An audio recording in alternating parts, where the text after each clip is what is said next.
I am the Elder daughter of Kuldeep Singh Sengar. हम 2 बहनें हैं। मैं बस इतना ही कहना चाहती हूँ कि अगर एक भी प्रूफ है कि मेरे पिता ने उनकी तरफ जो ये एलेज कर रही है आंख उठा के भी देखा है, तो आप मेरे पिता को फांसी चढ़ा दीजिए। लेकिन प्लीज एक बार मेरे केस के जो सारे फैक्ट्स है वो तो लोगों के सामने आने दीजिए। हम बहुत ही मुश्किल से जुडिशरी के पास गए थे। हमारे अपील में हमने सारे फैक्ट्स फाइल किए हुए हैं। उन्होंने अपनी टाइमिंग 3 बार बदली है। पहले उन्होंने कहा दोपहर 2 बजे, फिर उन्होंने एक मीडिया स्टेटमेंट दिया, उन्होंने कहा नहीं 2 बजे नहीं हुआ, शाम को 6 बजे हुआ। ये उन्होंने ऐसे इसलिए किया क्योंकि ऑलरेडी एक फोटो है मेरे पिता की कि वो मम्मी के साथ एक इवेंट में मौजूद है 2 बजे। फिर फाइनली उन्होंने जब एफआईआर लॉन्च की उसमें समय बदल दिया, 8 से 8:30 कर दिया। रिकॉर्ड पे है कि जो मेरे फादर की लोकेशन है वो जो अलेज कर रही है जो जगह, उससे 17 किलोमीटर दूर मेरे फादर की लोकेशन है। वो खुद उस वक्त फोन पे बात कर रही हैं जिस वक्त उन्होंने ये टाइमिंग अलेज की है।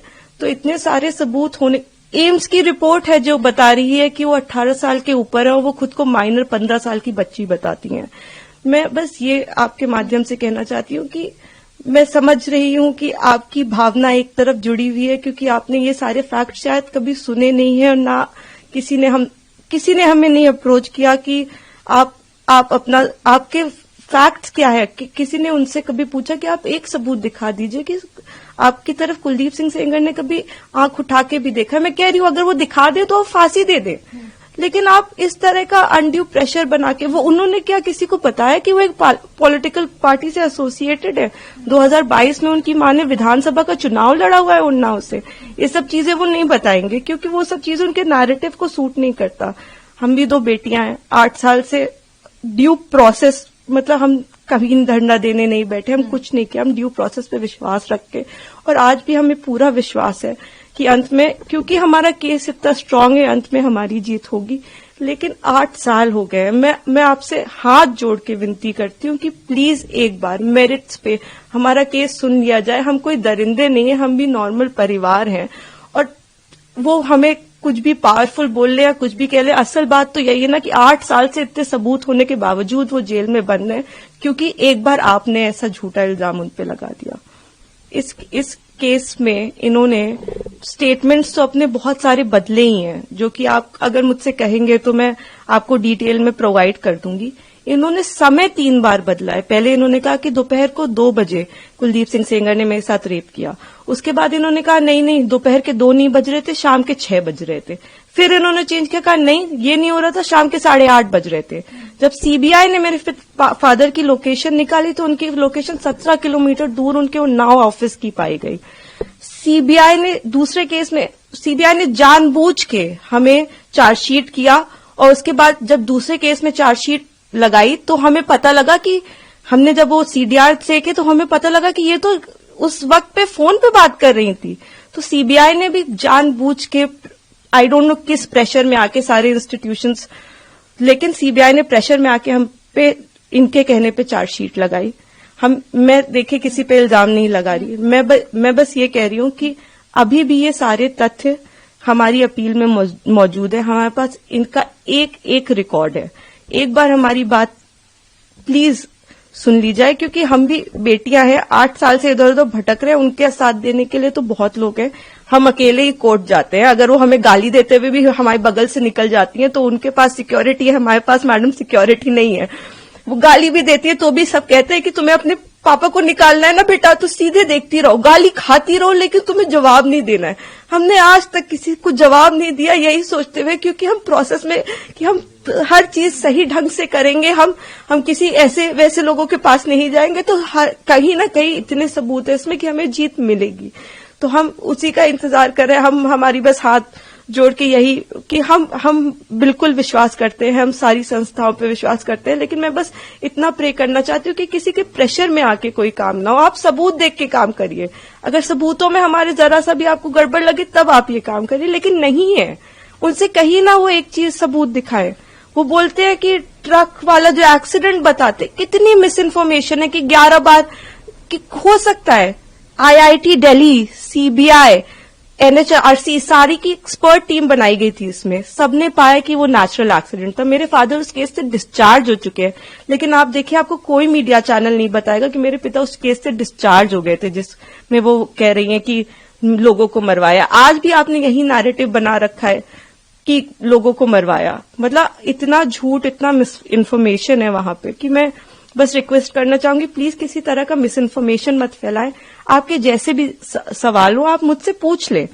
आप फादर की डेथ की बात करते हैं, मेरे पिता उस वक्त टाउन में ही नहीं थे, he was not even present in Unnao. ये भी एलिगेशंस लगाए गए हैं। जी, मैं इसीलिए मैं ट्विटर पे रोज मुझे रेपिस्ट की बेटी और जाने क्या क्या कहा जा रहा है, तो मैं जानती हूं अगर हम अपने फैक्ट्स भी ट्वीट करते हैं या हम फैक्ट्स भी बताने की कोशिश करते हैं तो हमें बहुत अलग अलग नामों से बुलाया जाता है। हम जवाब भी नहीं दे सकते क्योंकि सारी हमें पता है कि सारी संवेदनाएं वो सब एक तरफ जुड़ी हुई है। हम तो बेटियां है ही नहीं, लेकिन ठीक है हम सब झेल रहे हैं। लेकिन जो आप वही मैं कह रही हूँ ना कि तथ्यों पे कोई बात करे। आप कह रहे विटनेस, किस विटनेस को मरवा दिया? अगर एक रिपोर्ट है कि वो नेचुरल एक्सीडेंट था तो हमने कैसे वो कराया? आप बताइए ना। आईआईटी दिल्ली तो झूठ नहीं बोले, एक्सपर्ट टीम्स बनाई गई, इतना प्रेशर बनाया गया। मेरे घर में रोज रेड मारते थे, रोज मेरी माँ को परेशान करते थे, मुझको परेशान करते थे, क्योंकि उस वक्त भी इसी तरह मीडिया में प्रेशर बनाया गया था। तो मैं बस इतना ही, मैं सच में it's my humble request to all of you, आप पहले केस जान लीजिए, आपके जो भी सवाल हो आप कर लीजिए। मैं डॉक्यूमेंट्स लेके आपके सामने बैठने को तैयार हूं, लेकिन प्लीज किसी की कही सुनी बातों पे मेरे पिता के साथ ऐसा मत करिए। 8 साल से हम न्याय के लिए लड़ रहे हैं, प्लीज। मैम, पहले दिल्ली हाई कोर्ट ने उनको बेल, सुप्रीम कोर्ट ने उनकी बेल को रोक दिया है। बहुत बड़ा प्रोटेस्ट भी हुआ इंडिया गेट पे जो उन लोगों ने किया, 9 विक्टिम ने, और उसके बाद जो है जंतर मंतर पे प्रोटेस्ट हुआ। जी, मैं सारी चीजें देख रही हूँ। मैंने आपको इसीलिए बताया कि कुछ उनके पॉलिटिकल अफिलिएशंस भी हैं और मुझे कोई वो बिल्कुल प्रोटेस्ट करे, लेकिन जहां वो प्रोटेस्ट कर रहे हैं उनसे आप एक बार जाके कह दीजिए कि आप प्लीज सबूत दे दीजिए, एक बार दिखा दीजिए कि क्या सबूत है कि कुलदीप सिंह सेंगर ने आपके साथ ऐसा ऐसा किया। एक बार मैं मीडिया के मेंबर से रिक्वेस्ट है कि कोई भी एक बार जाके उनसे पूछ ले कि आप एक सबूत दे दीजिए। मैडम, मैंने तो 6-7 पॉइंट बताए हैं, आप एक पॉइंट बता दीजिए कि ये सबूत है कि आपके साथ ऐसा ऐसा उस दिन हुआ, सिवाय आपके बोलने के, जिसमें भी आपने कई बार अपने बयान बदले हैं। आपने मेरे पिता पे आपने एक केस फाइल किया, अन्य लोगों पे 2.5 महीने बाद आपने सोच समझ के, शायद ये आप में से कम लोगों को पता होगा, सन 2000 में इनके चाचा हिस्ट्री शीटर हैं, उन पे 17 मुकदमे हैं, 17, and these are not put by us. मैं जब पैदा हुई हूं उसके पहले से मुकदमे चल रहे हैं, तो इसके पहले कि लोग इसमें भी कुछ सोचे। 17 मुकदमे सन 2000 में वो मेरे चाचा पे अटेम्प्ट टू मर्डर का उनके ऊपर केस चला है, वो इस वक्त तिहाड़ में बंद है, जो इनके चाचा है। तो आज की इनकी दुश्मनी नहीं है हमसे, इनकी दुश्मनी हमसे पुरानी है। तो बहुत सारे कारण हैं। अगर आप कोई भी मुझसे सवाल पूछना चाहते हैं तो आप मुझसे डिटेल पूछे, मैं सारी सवालों का आपका जवाब। मैं बस चाहती हूं कि आप फैक्ट्स पे बात करें।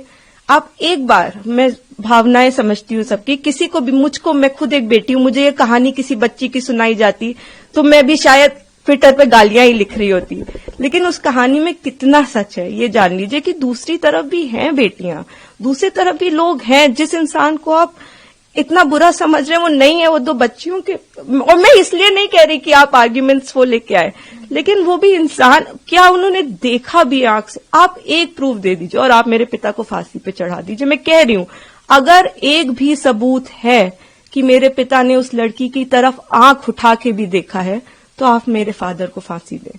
लेकिन अगर वो सबूत नहीं है तो हमें पूरा हक है कि हमारे भी सबूत सुने जाएं। प्लीज हमें वो मौका दीजिए। तो मैम, आपने फैक्ट का जिक्र किया है, तो जब इनको बेल दी तो क्या इन्हीं फैक्ट्स के बेसिस पे बेल मिलती है, कहना सही होगा? बिल्कुल। आपने शायद डिटेल्ड ऑर्डर देखा होगा, उसमें आप मेरे जो सीनियर एडवोकेट रहे उन्होंने, मिस्टर एन हरिहरन जी, उन्होंने सारे पॉइंट्स पे आर्ग्यू किया था। उन्होंने आर्ग्यू किया था कि ये माइनर नहीं थी, एम्स की रिपोर्ट है। उन्होंने आर्ग्यू किया था कि 3 अलग अलग इन्होंने टाइम बताए। उन्होंने आर्ग्यू किया था कि हमारे पिता की सीडीआर लोकेशन 17 किलोमीटर दूर थी। उन्होंने आर्ग्यूमेंट किया था कि ये फोन पे है। आप, ऐसा नहीं है कि कोर्ट के सामने हमने जाके कह दिया हम पब्लिक सर्वेंट नहीं, और कोर्ट ने कहा कि आप रिहा हो जाइए। हमने सारा पूरी चीज कोर्ट के सामने प्रस्तुत की और हर चीज लीगली हुई है। मैं कह रही हूँ कि जो लोग ऑर्डर का ऑपरेटिव, आप पूरा ऑर्डर पढ़िए ना, कि क्या हमारी तरफ से सिर्फ एक ही आर्ग्यूमेंट किया गया है? हमने पूरी चीज, हमने 5 पॉइंट अपने कोर्ट के सामने रखे हैं। तो अभी आखिरी सवाल है मैम मेरा आपसे, अभी सुप्रीम कोर्ट ने ब्रीफ को आप कैसे देखते हैं? देखिए, ये तो आप लोग बेहतर समझते हैं कि वेकेशंस में, और आपने मुझे ऑलरेडी बताया ही, लेकिन हमें जुडिशरी पे पूरा विश्वास है। हम 8 साल से इसी विश्वास पे जिंदा हैं, क्योंकि हमें जुडिशरी पे विश्वास है, हमें इस प्रोसेस पे विश्वास है कि एक ना एक दिन इतने अच्छे सबूत हैं, और जब तक मैं जिंदा हूं तब तक तो वो कागज कोई नहीं मिटा सकता, वो फैक्ट्स कोई नहीं मिटा सकता। तो उन फैक्ट्स के होप में कि ये एक दिन सबके सामने आएंगे, मैं जिंदा हूं। और मैं यही कहना चाहती हूं कि प्लीज किसी भी इंस्टीट्यूशन पे आप अपनी भावनाओं पे आके मत प्रेशर बनाएं। आप एक बार फैक्ट समझ लें, आप समझ लें कि आप क्या सपोर्ट कर रहे हैं, किस चीज का सपोर्ट कर रहे हैं। आपने सिर्फ एक साइड सुनी है अभी, और दूसरी तरफ को जानने की कोशिश भी नहीं की। तो थोड़ी कोशिश करके, बाकी हमें पूरी उम्मीद है कि हम आगे इसमें जीतेंगे ही। हम उम्मीद पे ही 8 साल से जी रहे हैं, लेकिन होपफुली कि हमारे फैक्ट्स इस बार इग्नोर नहीं किए जाएंगे। हमें पूरी उम्मीद है कि हम सुप्रीम कोर्ट से जीतेंगे।